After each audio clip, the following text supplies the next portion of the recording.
Olá, centelhas de luz, bem-vindo ao Apoio Energético, nosso canal sempre tratando de questões relacionadas a práticas energéticas. Hoje eu queria trazer para vocês algo assim bem interessante. Você sabia que os agentes de cura que trabalham com a cura sutil, a cura energética, eles têm um código de ética que eles têm que seguir? É importante a gente saber disso, né? Porque geralmente a gente vai, às vezes, num terapeuta holístico que trabalha, por exemplo, com uma técnica de Reiki, né? E alia isso a outras práticas integrativas que também são ditas holísticas, porque elas tratam o indivíduo como um todo. E muitas vezes nós mistificamos essa técnica ou outra técnica qualquer, associando isso a algo que é feito sem o menor critério, sem a menor obediência a técnicas específicas, né? Ou sem até obediência a questões éticas. E na verdade não é assim. Na verdade, todo trabalhador da luz que trabalha com a energia sutil, ele tem que obedecer um código de ética. Eu trouxe aqui alguns para você conhecer, né? É bom que a gente saiba que esses profissionais, eles têm uma dedicação muito grande e fazem porque estão realmente comprometidos com aquela prática, com aquilo que fazem e querem dar o melhor de si, tá bom?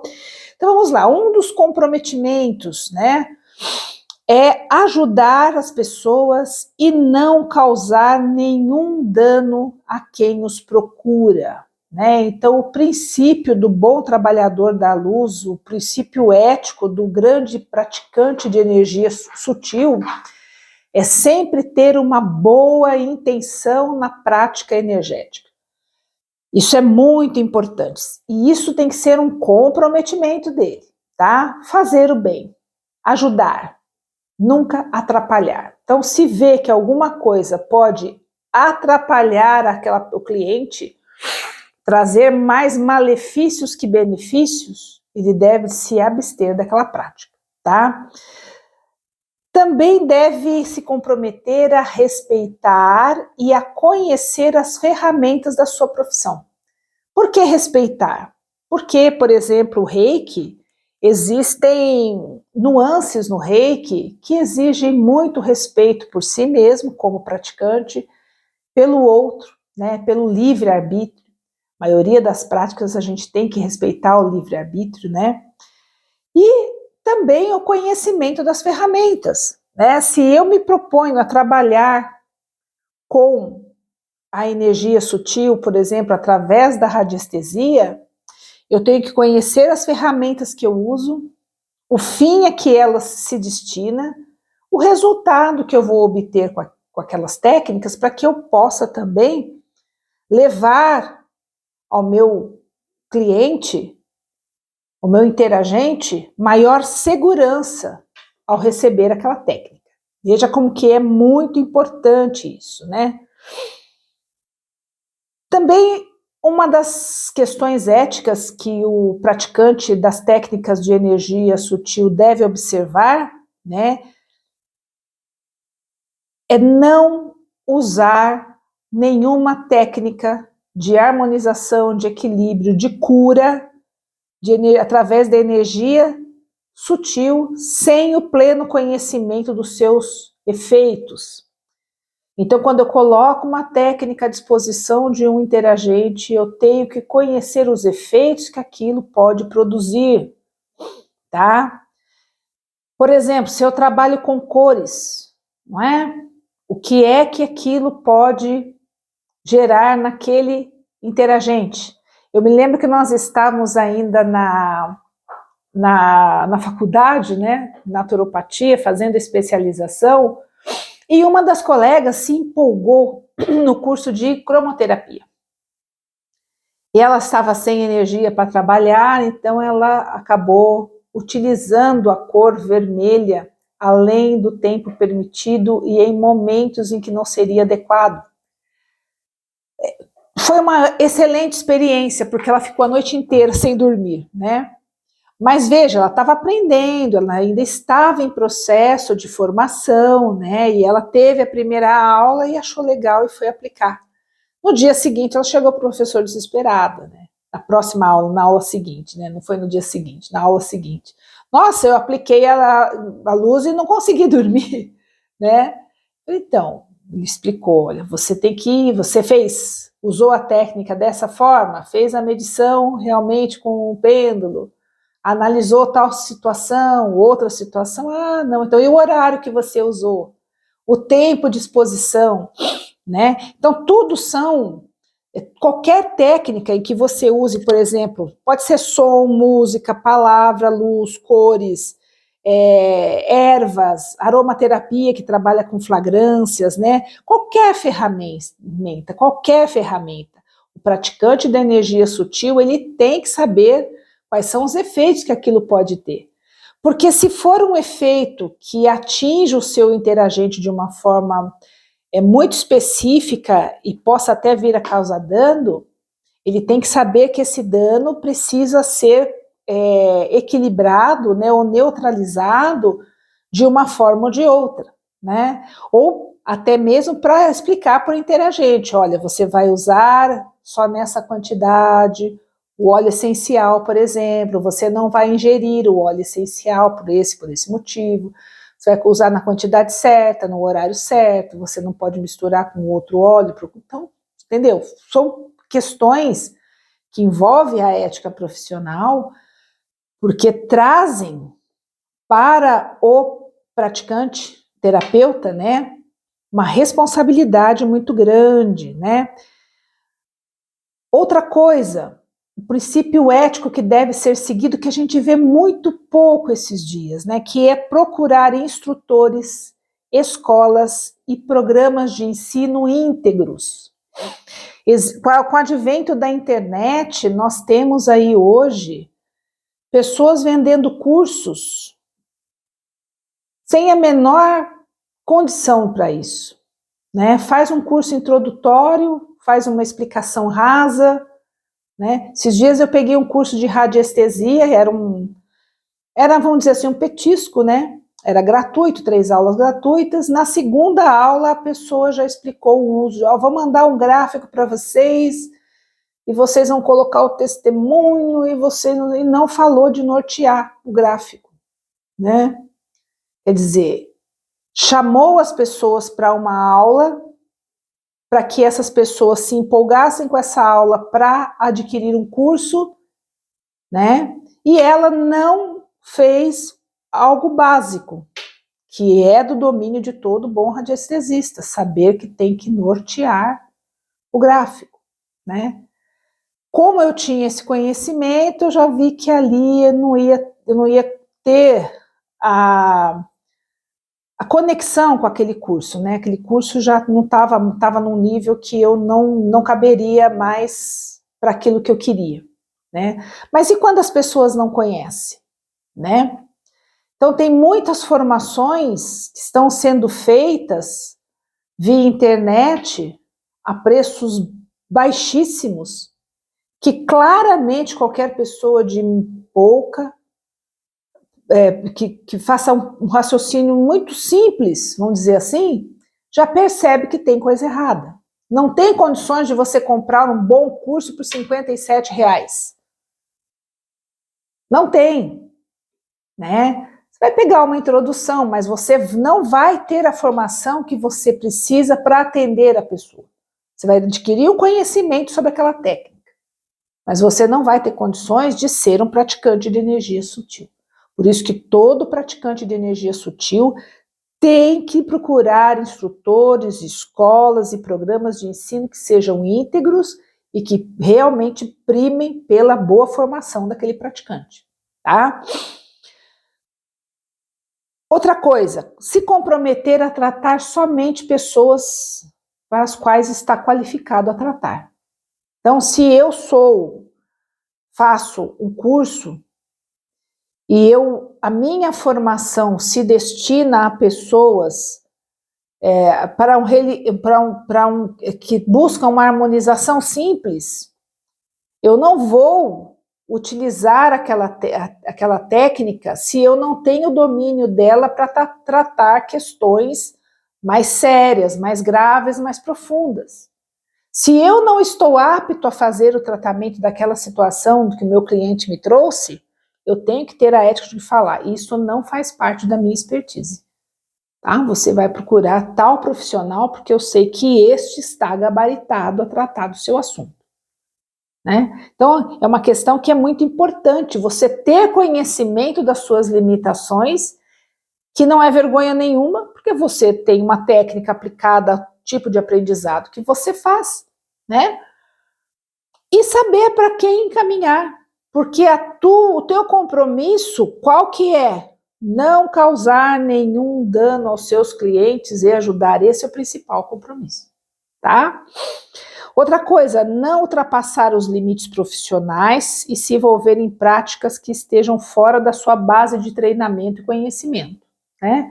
Então, a pessoa, por exemplo, tem uma base de medicina tradicional chinesa porque estudou auriculoterapia, tá? E através da auriculoterapia ela adquiriu algum conhecimento, né, o básico que ela precisa, que não é o aprofundado da acupuntura, né, mas o básico para a acupuntura auricular. Ai, mas olha, apareceu a oportunidade de trabalhar com moxa.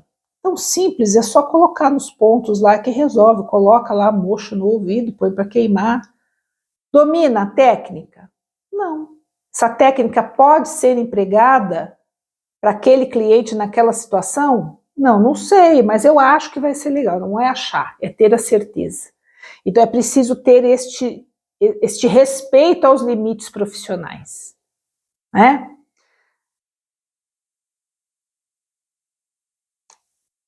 Não ultrapassar os limites profissionais para recomendar que um cliente recorra a outros tratamentos externos ou se abstenha de utilizá-los, né? Então eu vejo que tem mesmo aquele compromisso, né, de estar sempre buscando o melhor para o cliente, né? Eu não ultrapasso os meus limites, eu encaminho os clientes aos profissionais que eu acho que ele precisa, né, que é o que eu falo sempre aqui, né? Esses dias tinha uns vídeos lá que eu fiz e olha, procurar um psicoterapeuta. Estou com um zumbido no ouvido, nossa, vamos tratar com aurículo, top, resolve. Não, já procurou um médico? Ah, já fui no clínico geral. Procurou um especialista na área, né? Existem outras possibilidades, você já procurou também um tratamento psicológico, né? Porque dentro de uma psicanálise você pode, dependendo do profissional, encontrar a questão psicológica ligando a emoção ao problema físico, né? Estudos da psicossomática, né? Então, encaminhar, dar para a pessoa a possibilidade dela também buscar ajuda com profissionais de outras áreas, né? Encaminhar os clientes a outros profissionais especialistas quando isso for o melhor para o processo de cura deles. Olha, tivemos tantas sessões e eu estou vendo que para o teu caso não está fazendo o efeito esperado. Você teve uma singela melhora, mas nós precisamos mais. Eu creio que tal profissional pode lhe oferecer algo melhor para essa situação, neste momento. Porque a prioridade é o tratamento do cliente, né? Não é o seu bolso, não é a sua carteira cheia de dinheiro, não é a sua agenda cheia para você falar, nossa, olha aqui, eu tenho agenda cheia, tá?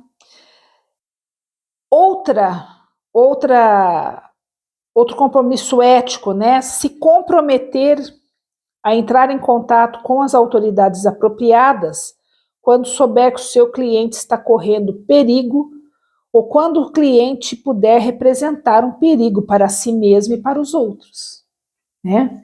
Então aqui, embora se fale em autoridades apropriadas, né, uma forma muito carinhosa, sutil, né, disfarçadamente, começou a perceber que aquele cliente está correndo perigo pela ação de outra pessoa, ou ele mesmo oferecendo perigo a si mesmo aos outros, né? Procurar entrar em contato com a família, perguntar se ele faz tratamento médico. Por isso que é importante uma boa anamnese, né? Quem é o seu médico, com quem você está se tratando, né? Quem é a pessoa da sua casa que você mais confia.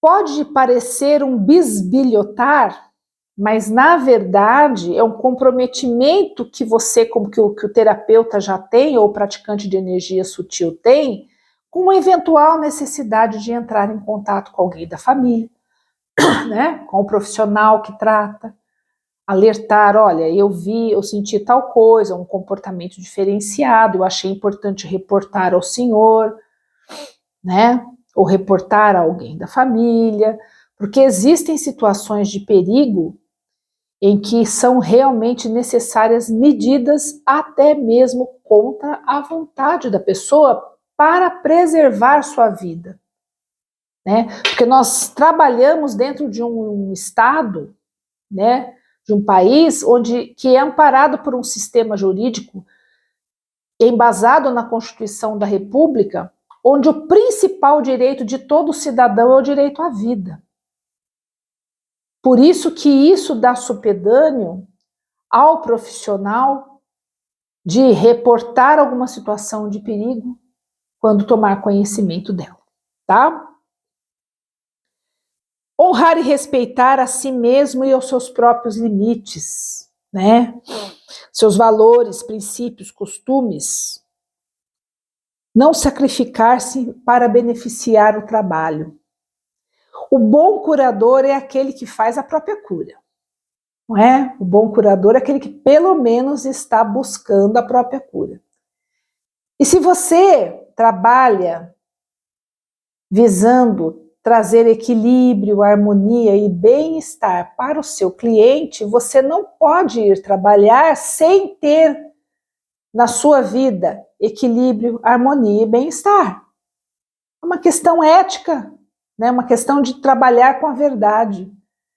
É uma questão de cuidar bem de si para aí então conseguir cuidar bem do outro, né? Então é muito interessante isso. Por isso que é importante que todo profissional, todos, né, gente, deveriam ser assim. Mas principalmente os praticantes de energia sutil, de práticas integrativas à saúde, né? Conheçam seus limites.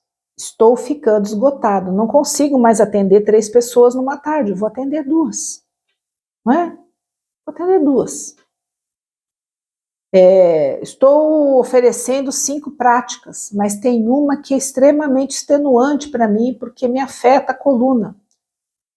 Vou ter que reduzir. Não adianta eu querer cuidar do outro se eu não cuido de mim.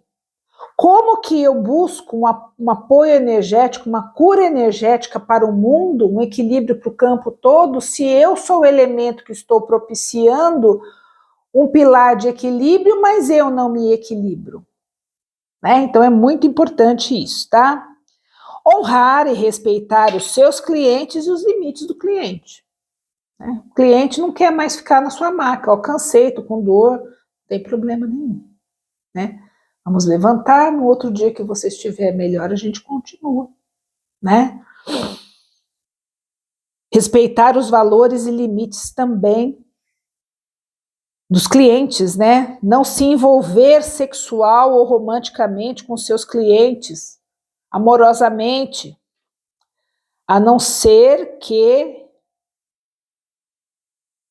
não tenha mais trabalhado com práticas energéticas com relação a eles nos últimos 2 anos. Então, se eu tenho um cliente, uma cliente, e eu vejo que eu começo a desenvolver uma afinidade que vai além da profissional, ou que o cliente começa a desenvolver para comigo um sentimento que vai além do profissional, isso é manifestado,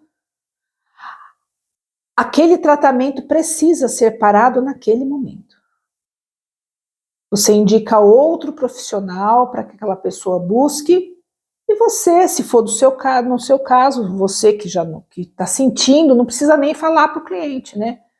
Olha, me apaixonei, o cliente chega aqui e eu fiquei deslumbrada com o cliente.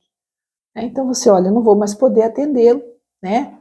Explica, dá uma explicação, né? Mas eu não vou deixar você sem o tratamento e vou encaminhar você para outro profissional, né? Agora, passados 2 anos, você não viu mais o cliente, aí passou um tempo, encontrou, viu que realmente persiste uma afinidade, né, dentro das regras que vocês se impõem, aí querem estabelecer um relacionamento íntimo, é outra história, né? Mas permitir-se envolvimento de qualquer ordem emocional ou física com o cliente, não, né? Honrar e proteger o anonimato e o sigilo dos clientes, né? Então o cliente chega para você e relata para você uma situação familiar muito séria, né, pela qual ele passou.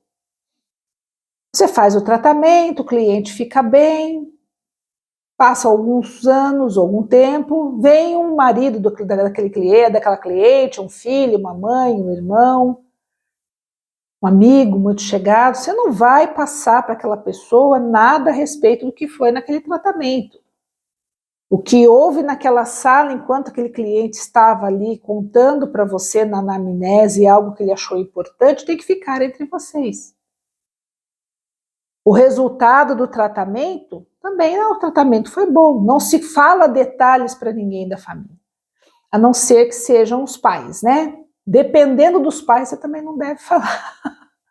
Dependendo dos pais e dependendo da situação, também não deve falar, né? Porque mesmo sendo uma criança e mesmo sendo um adolescente, ele também tem direito a esse sigilo, né? É só aquilo que for extremamente necessário quando houver risco para a vida ou para a saúde daquele cliente.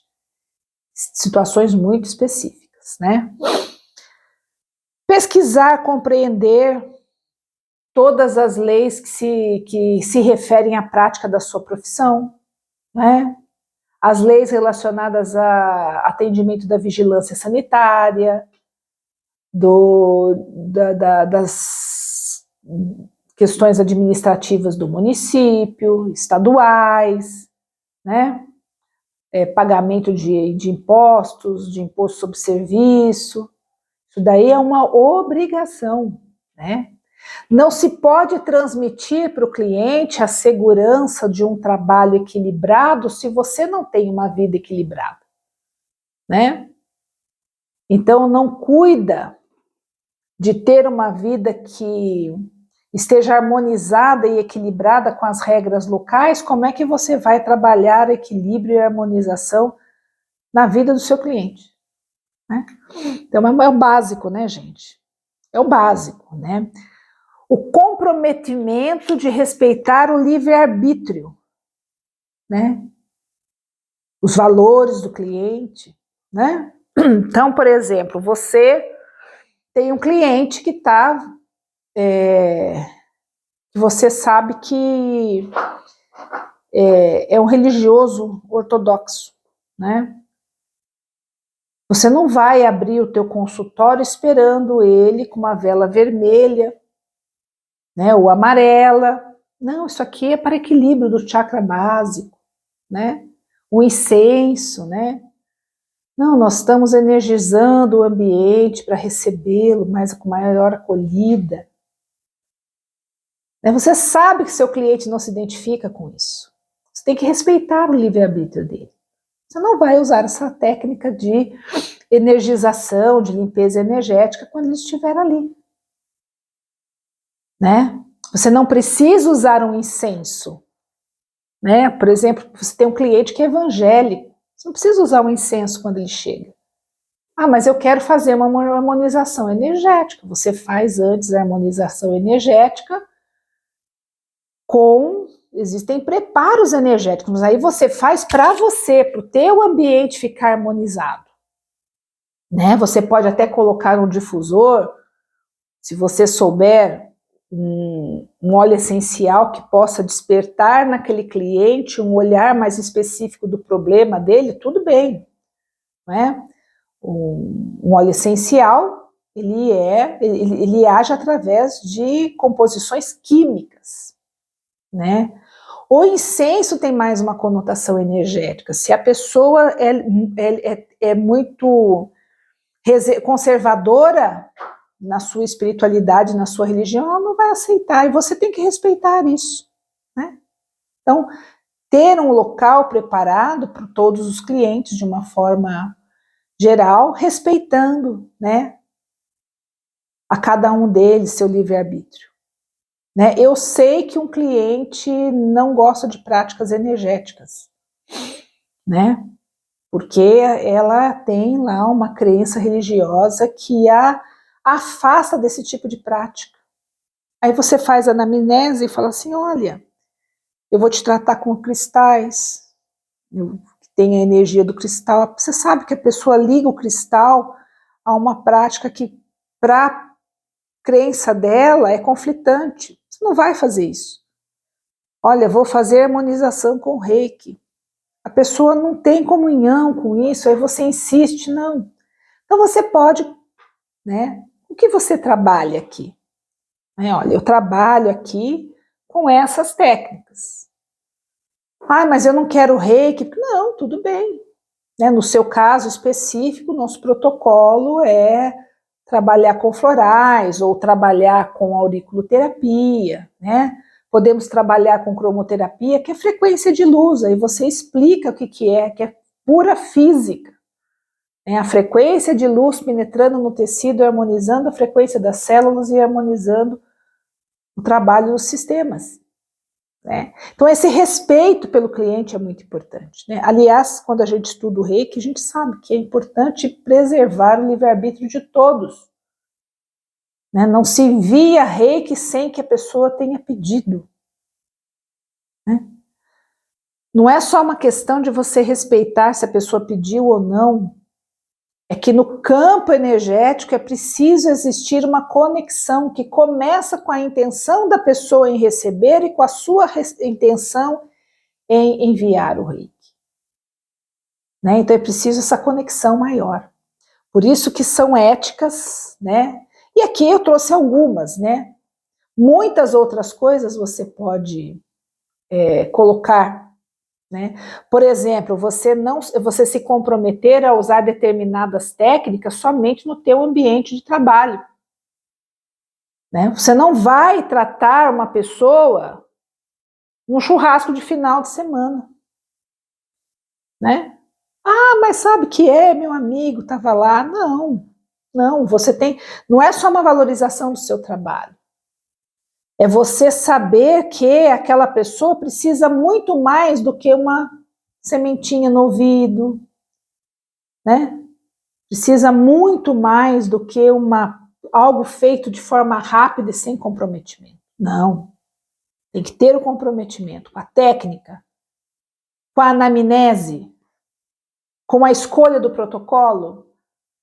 Então, são compromissos que todo agente de cura deve assumir. Todo agente de cura pode ter o seu próprio código, né? Todos esses e mais alguns. Né? Eu não atendo determinado tipo de pessoa. Ah, mas por quê? Não, porque pessoa embriagada vai chegar lá, não tem condições de tratar uma pessoa que se aparenta, chega no meu consultório embriagada, não consegue me passar as informações, me passa informações conflitantes, fala alto, desequilibra a energia do ambiente. Né? Então, a hora que essa pessoa voltar mais íntegra, né, sem estar aí alcoolizada, eu atendo com o maior prazer. Né? E assim cada um vai colocando, né, dentro dos seus desejos, seus anseios, suas limitações, termos para o próprio código, né, para melhorar o próprio código do agente de cura. Tá? Então é importante que a gente saiba isso, né, que a gente tenha essa consciência, porque esse respeito a um código de ética é que vai estabelecer o elo de confiança que vai levar o agente de cura e o cliente, o interagente, aos melhores resultados possíveis. Tá bom? Espero que tenham gostado. Se gostou, dê um like, ative o sininho, compartilhe o canal. E até a próxima!